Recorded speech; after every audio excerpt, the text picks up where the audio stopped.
Your Steve Jones Show podcast is loading now. The Steve Jones Show podcast is sponsored by Sunbury Motors, North 4th Street in Sunbury, and Sunbury Motors Kia, routes 11 and 15 in Hummel's Wharf.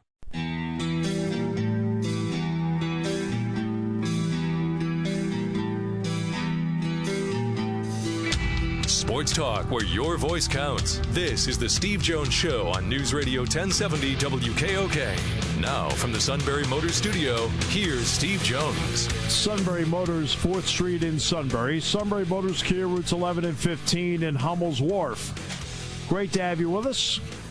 In a few moments, Neal Coolong from USA Today. And then Dave Meeks from USA Today. We'll go pro football with Neal. And then we'll go with college football with Dave. And tomorrow, Scott Satterfield, the head football coach at Appalachian State, is going to be on the show with us. Let's get to our play-by-play call of the day. Alex Bregman, big 3-run homer just when the Astros needed it against the surging Oakland A's. Middle infielders play about halfway.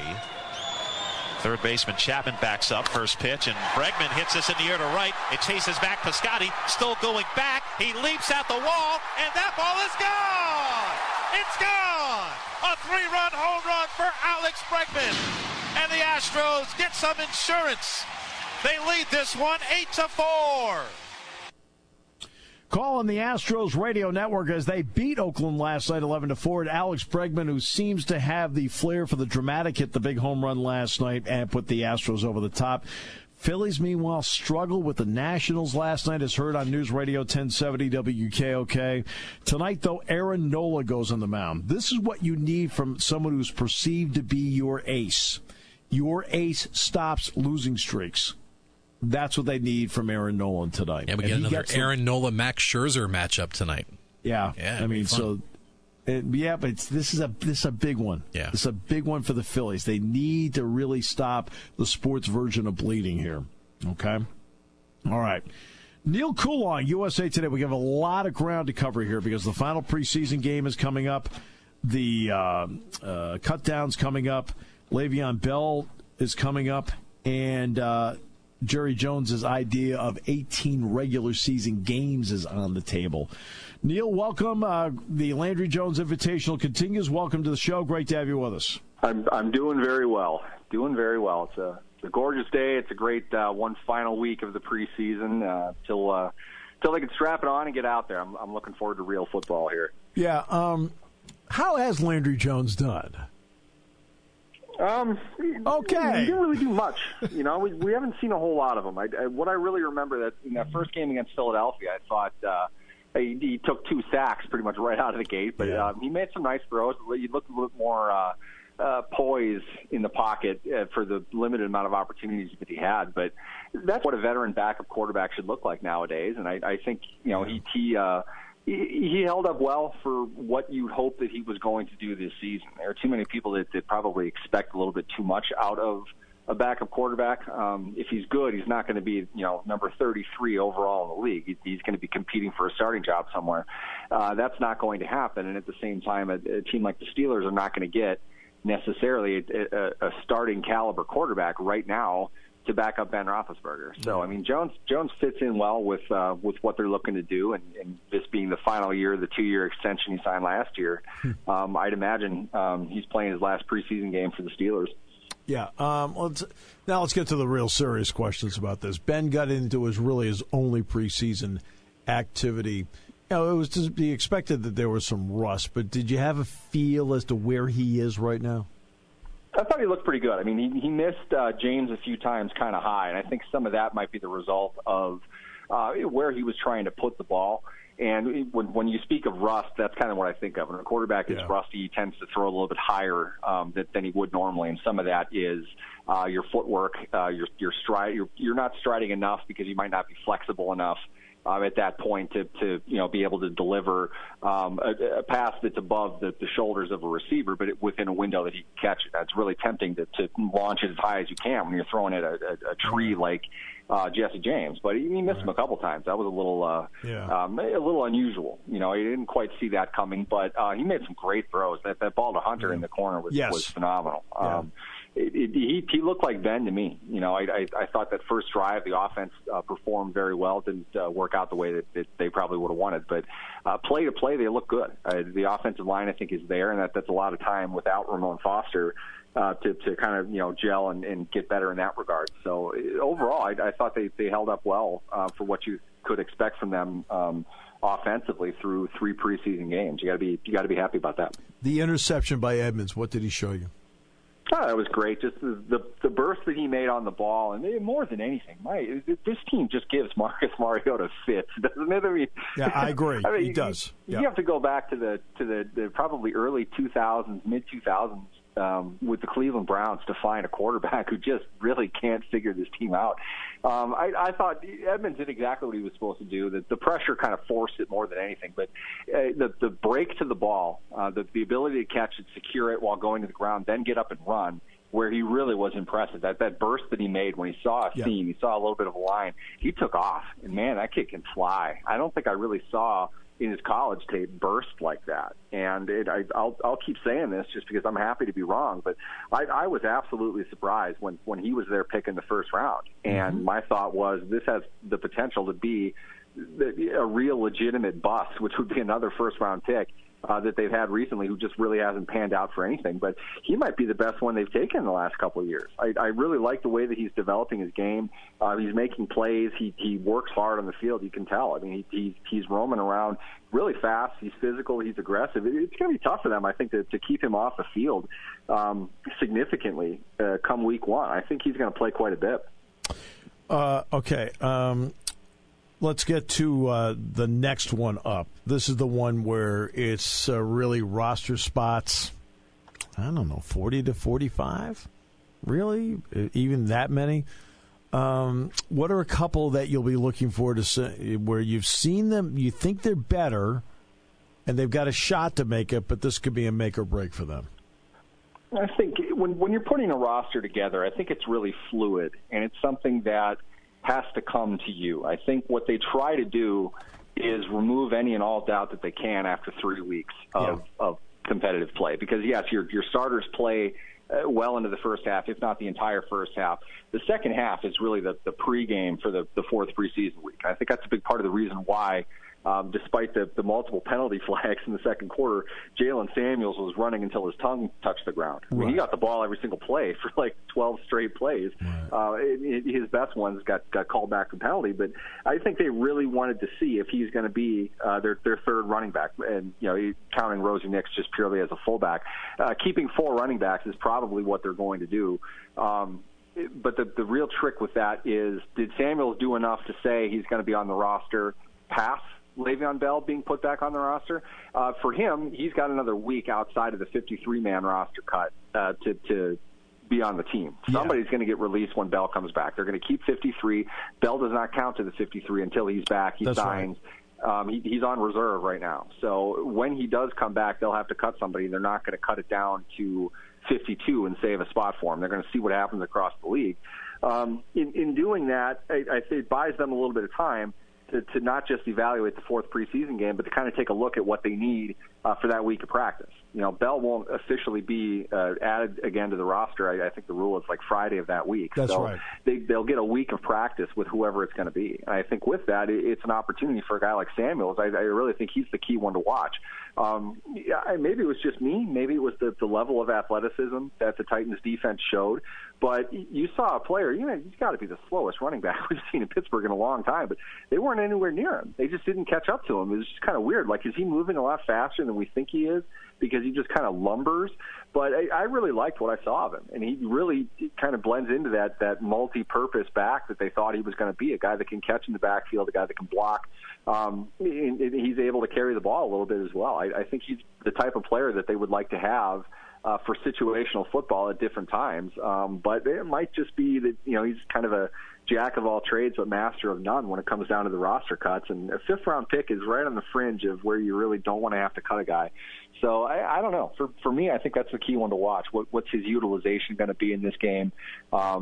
And from there, it's going to be a wild ride. It always is. You never know what's going to happen come cut-down day. And retrospectively, I think we'll be able to kind of take a look at Thursday's game and get a sense of what they were trying to do. But for now, it's anybody who has a chance left, they're going to be in that game.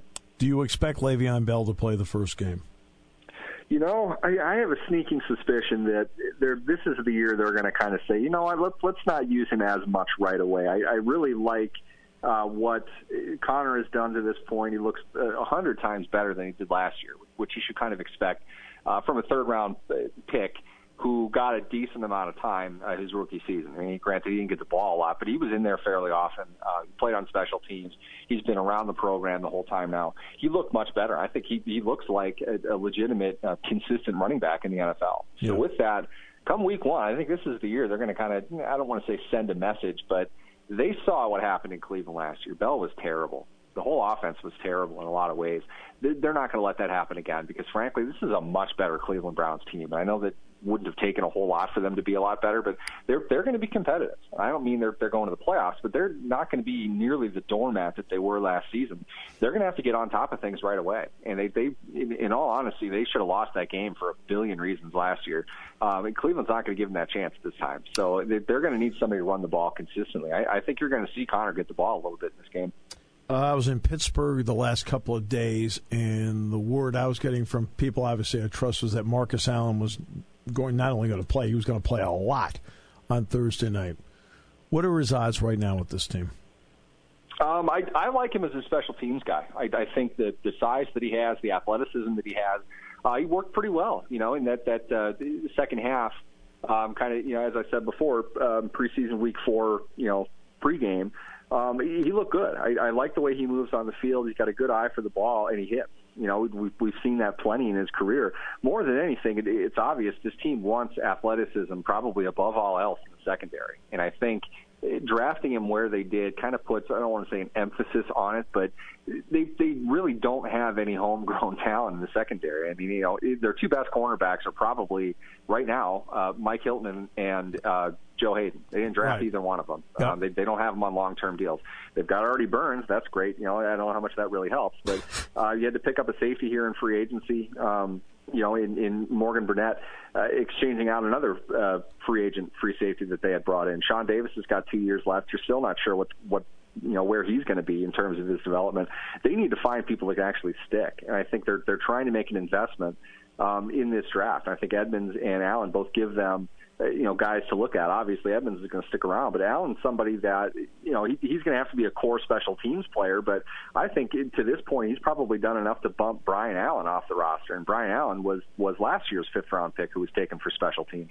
I think Allen is a football player, Marcus Allen's a better football player than Brian Allen is at this point, and I think that's going to show itself within these cuts, just simply because I think, the Penn State safety can probably, contribute as much on special teams, and he's got a bigger future as a player. So you have to like where he's going right now. I don't think they get rid of him either. Jerry Jones resurrected an old proposal earlier today when he said the NFL should go to 2 preseason games and 18 regular season games. And he said, look, and he says that the injury factor, quote, isn't quite what people make it out to be, okay? It gives, he says, playing fewer preseason games and actually starting up right away, it actually would be better. I know how the Players Association feels, and I know I've really enjoyed those games over the years where it's the third-string quarterback against the guy you just signed the other day. What do you think about 18-2 versus 16-4? A couple different ways to go about it, and what's unfortunate to me, at least when I read it, what I thought of was like your basic cable package. You don't want these things, but you do want these things, but you have to take them in bundles. You can't take them a la carte, kind of the way that you want. It's not a question of wanting 20 games total, the way that the owners are going to want for obvious reasons. The players have to play in 20 games. They're going to want their salaries to reflect the markup per game, as opposed to yes. 17 weekly slices the way that they have it now. They're going to want that raise. There's a whole battle that's going to go on with that. Outside of it all, where the fans would sit, I think anybody in their right mind, I couldn't imagine anybody's going to say that they would rather watch a preseason game than a regular season game. Right. Especially when costs are the same to go to it. Yeah. Overall, though, they're just, for me in this business, you definitely see a lull. If your team really isn't all that competitive, by about week 10, week 11, week 12, it really starts to kind of drag on. October into November can get kind of dull. Lengthening that, I don't think is going to have quite the result that the owners think that it will. But what they're really saying, in my opinion, Jones and his contingent, what they're saying is fine.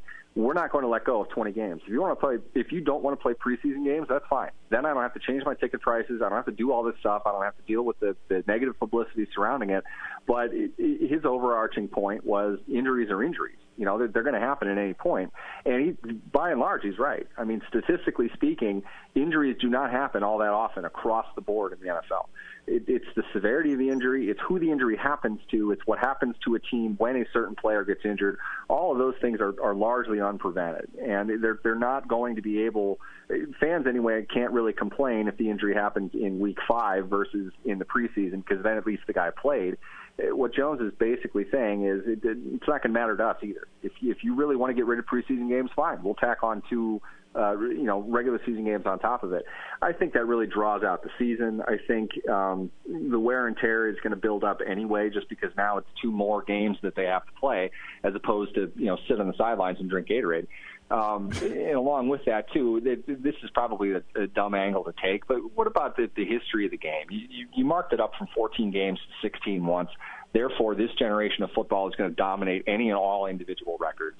The same thing is going to happen in the coming generations. Do you really want to mark up things that much? Is it worth that substantial of a change, really twice in one generation? Do you want to mix it up that much? For me, I say 16 games is fine. Find a way to make other 2 preseason games more interesting. I mean, what about joint practices? Charge people to go to that. Put them on pay-per-view. If you give access to that kind of thing in a similar way to like what you do with the Pro Bowl, they'll love people it. Would rally around that. They'll love it. Oh, they would love. Fans would honestly, love it. If you have ever sat, if you've been fortunate enough to be on the sideline of an NFL game, you walk away from that with a completely different perception of what the NFL is. It is a completely different experience. It's not at all what you think it is when you watch it on TV. I'm not saying necessarily better or worse. It's just really a completely different viewing experience. I think today's audience would eat that up. And they do a good job of it. I know everyone hates the Pro Bowl and complains about it like it's some type of civil right or anything, but people are able to absorb much more when you hear what the guys are talking about. They're not just clowning around, although that's kind of fun too.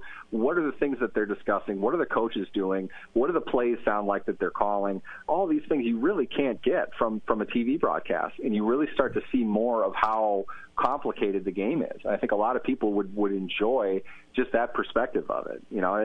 That's just me. I don't know if there's any talk to that, but I know that certainly joint practices are on the rise. I wouldn't be surprised if this is something they kind of want to look into, and Jerry Jones would be just the guy to do that.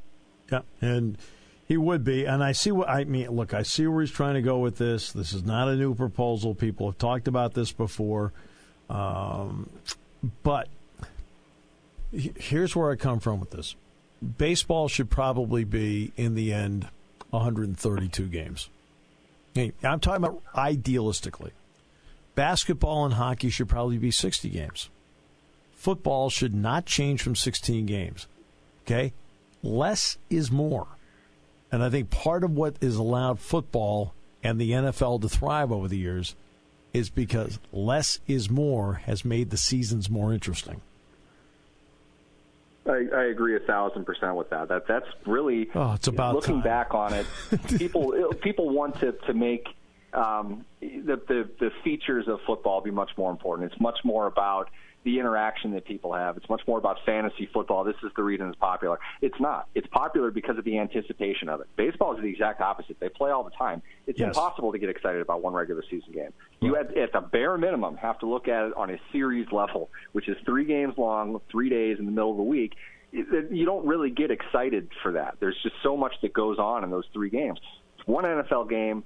really one quarter at a time, one play at a time. All these things make the product that much more dramatic, and that's the natural advantage that they will always have over every other sport. While the NBA, NHL, they have great playoff structures. Yes.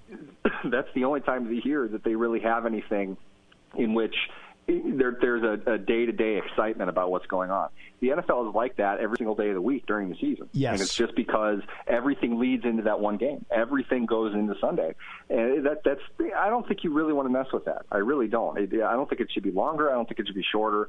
I'm not saying that 16 is like the magic number or anything. I just mean don't mess with it any more than what you have already. The game has to change in dramatic fashion. Right now, it has over the last 10 years. It's going to even more in the next 10 years. Don't mess with a whole lot of this. You're not going to be able to get away with this forever. Right. Always a pleasure, Neal. Appreciate the time. Definitely. Thanks for having me. Yeah, thanks so much, Neal, because to be honest with you, I feel very strongly about that. I think the theory of more is more, because we need more games to get more revenue so we can pay everybody more and more and more. And I think you've got to realize you've got to leave people wanting more. Okay? Leave them wanting more. More is actually less. That's one thing about football. Football, because of the 12-game college schedule, and then a period of time until the bowl games start, and the NFL, for the most part, when their season is over, because it is so limited, it leaves you wanting more. I mean, do you leave a baseball season wanting more? Do you leave an NBA or NHL season wanting more? Unless you're really massively, like the diehard, the fan that loves it beyond words, which I get. There are certainly people out there. But you've got to leave people wanting more. More is less. Okay, less is more. I think I reversed it there. But less is more. That feeling like, okay, I felt like it was just getting going, and then, okay, well, all right, well, the next season comes up, I'll have greater anticipation. You keep stretching out seasons and stretching out seasons. You are going to stretch out interest to the point where people are like, okay, it's another week, it's another game. And they don't have as much meaning anymore. I know the Phillies are in a pennant race right now. But how great would it be if it was 132 games and the season ended August 31st? We'd be right now into go time right now. Before football season began, we'd be in go time right now to make the playoffs. I think it would make it more interesting for everybody. Less is more. And when it comes to me speaking on this show, a lot of people feel that way. We'll come back with more in a moment on News Radio 1070 WKOK. Dave Meeks, USA Today, next half hour. If you want to have a fun day and have less than perfect credit, you have to drive a Hyundai from Sunbury Motors Hyundai. Sunbury Motors Hyundai has 17 2018 Hyundai Elantras picked out for anyone who has less than perfect credit. Every new Hyundai comes with a 10-year, 100,000-mile bumper-to-bumper warranty and Hyundai Assurance. Sunbury Motors Hyundai will work hard to get you approved on a brand new Hyundai Elantra. Bankrupt, divorced, slow pay should not be an issue at Sunbury Motors Hyundai. Why settle for a used vehicle when you can bring your bruised credit to Sunbury Motors Hyundai? 17 2018 Hyundai Elantras picked out for anyone who has less than perfect credit. If you want to have a fun day and have less than perfect credit, you have to drive a Hyundai from Sunbury Motors Hyundai. Sunbury Motors Hyundai in the Black Building on North 4th Street in Sunbury. 17 2018 Hyundai Elantras picked out for anyone who has less than perfect credit. If you want to have a fun day and have less than perfect credit, you have to drive a Hyundai from Sunbury Motors Hyundai.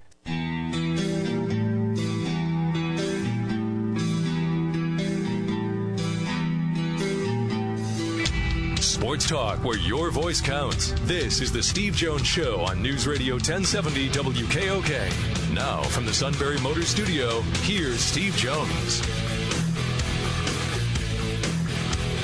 All right, final half hour of the show. Great to have you with us here on News Radio 1070 WKOK. Brought to you by our good friends at Sunbury Motors, 4th Street in Sunbury. Sunbury Motors, Kia, routes 11 and 15 in Hummel's Wharf.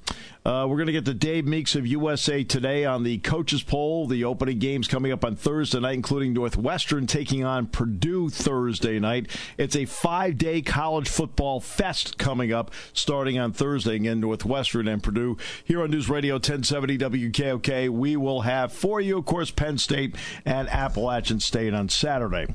All right, with the Jordan McNair case being investigated right now, his death on June 13th from the incident from May 29th where he collapsed at practice at a workout, I should say, at a workout.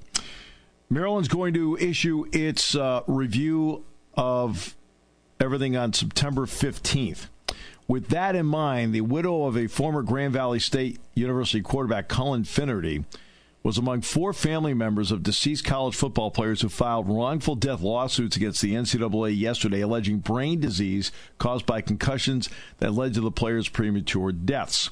Now, obviously, in the McNair case, that's not going to be the case, but it is interesting that this suit was filed. The lawsuit was filed by Jennifer Finnerty in Marion County Superior Court in Indianapolis. Her late husband was knocked unconscious and suffered multiple concussions and or subconcussive impacts to the head during games and or practice while playing at Toledo in 2001 and then at Grand Valley State. In fact, he played against Penn State, in fact, in 2000, I believe. They say the widows of former San Diego State linebacker Jeff Staggs, who played in 65 and 66, and also UCLA and Long Beach State running back Rodney Stensrud, who played in 69 to 73, and the mother of USC fullback Doug McKenzie, who played from 77 to 81, also filed wrongful death suits against the NCAA on Monday. McKenzie's mother said, "Our family has filed this lawsuit against the NCAA to make a difference. Too many football players have gone on to develop brain disease, including my son Doug, and the time for change has come. We want football to be as safe as it can be, and we want student athletes to be aware of the terrible consequences that concussions early on can have throughout their lives." An autopsy in 2013 for Finnerty, who died of pneumonia caused by inhaling his vomit after he had become disoriented possibly because of painkillers combined with having chronic traumatic issues. The degenerative brain disease that had been found in a number of ex-football players also was found in him.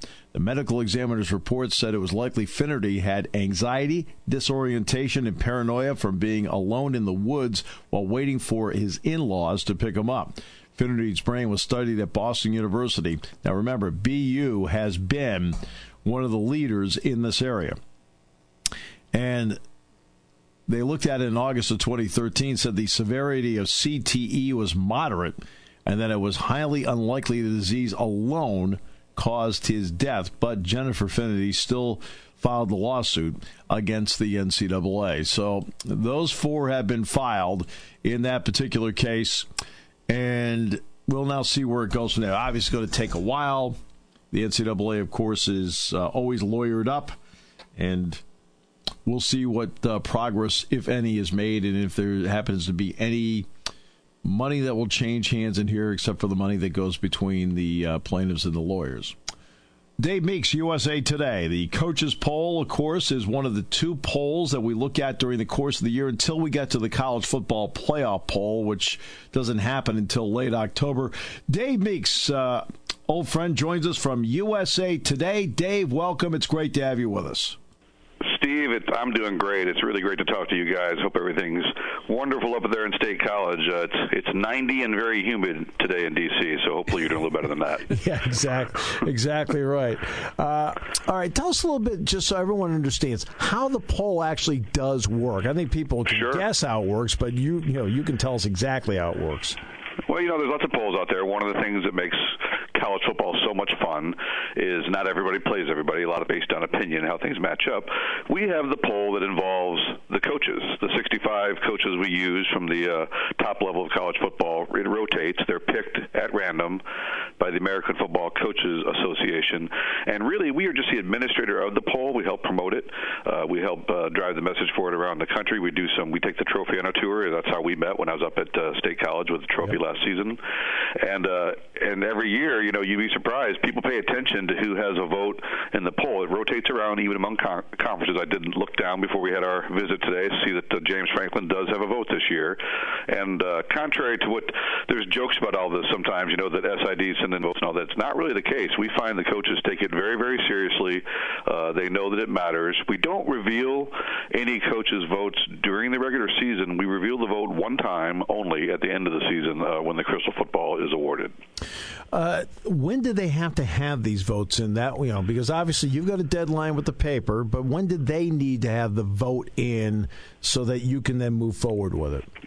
We get them in as soon as the action's over on Saturday. We do have to wait. You technically need to wait for every game to be played coming in from the West Coast, which, as you guys know, early in the season you have some of those crazy times where you have USC might be finishing up against Utah. Sometimes the Pac-12 will open up with a conference opener starting at 11 p.m. Eastern, right?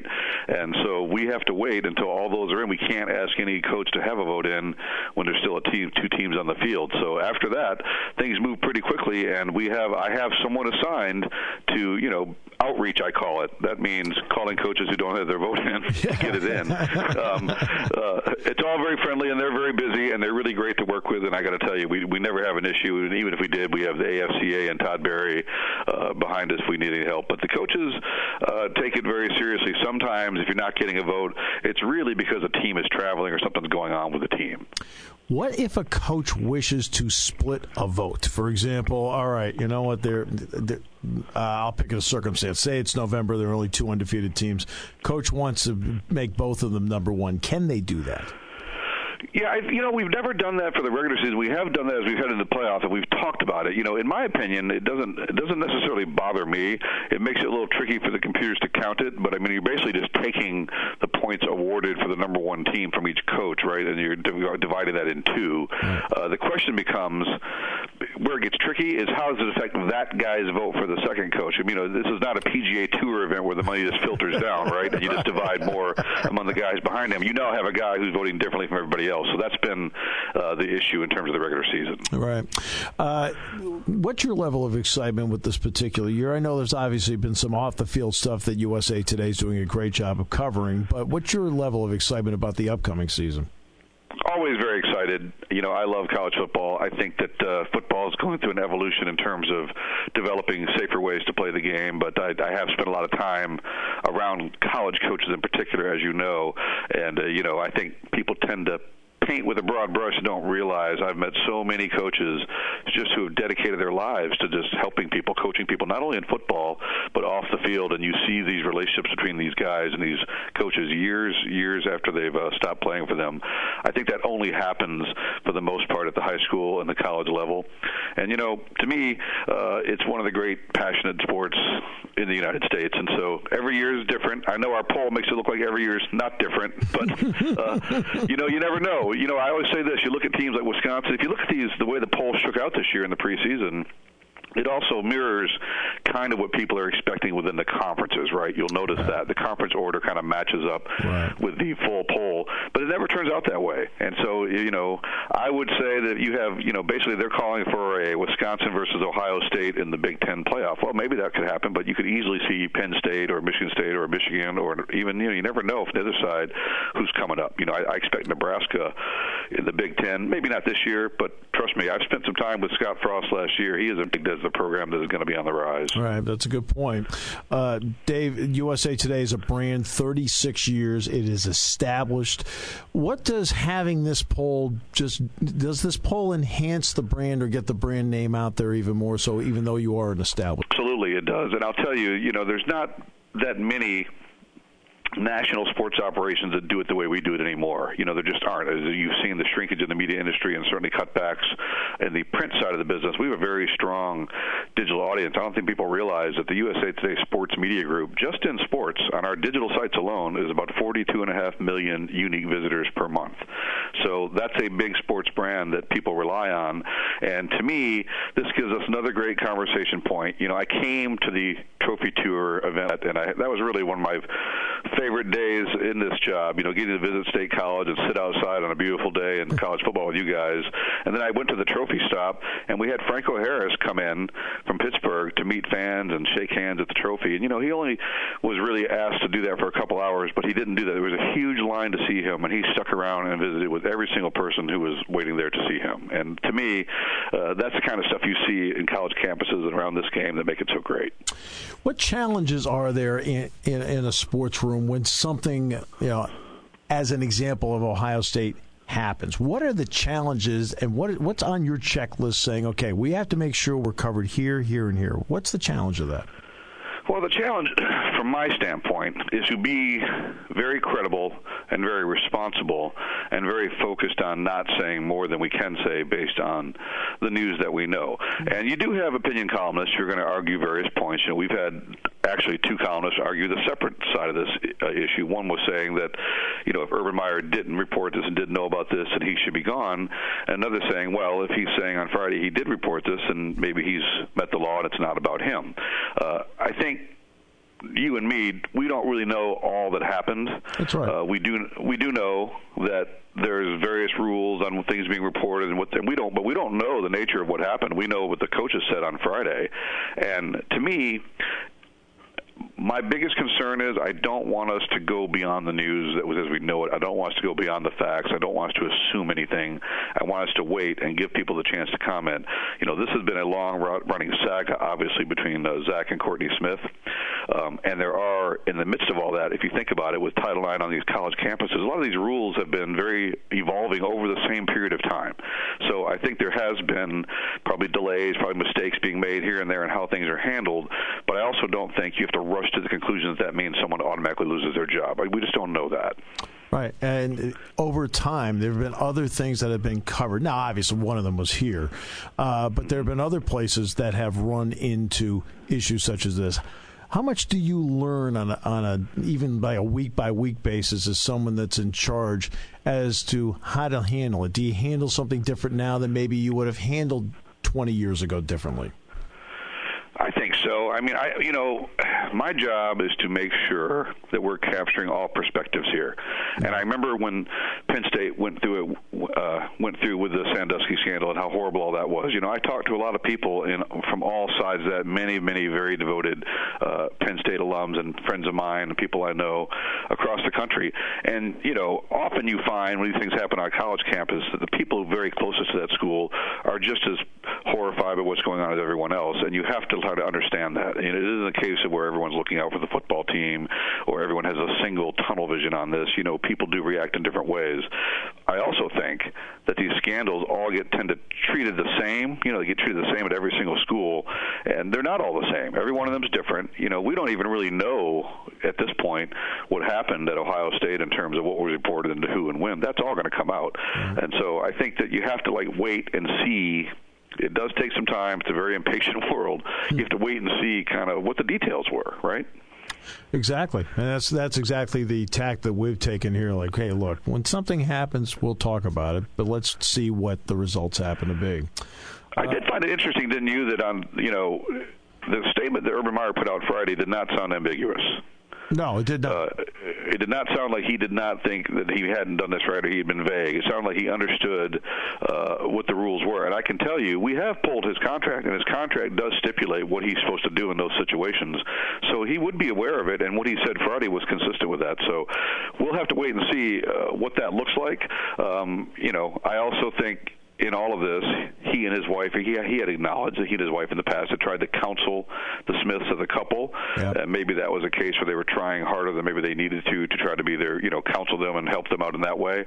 But, what he said Friday was, in addition to all that, he did follow all the protocols and procedures, as the phrase he used, not only there but at Florida. So he did not sound like a coach who was unfamiliar with it and did not know.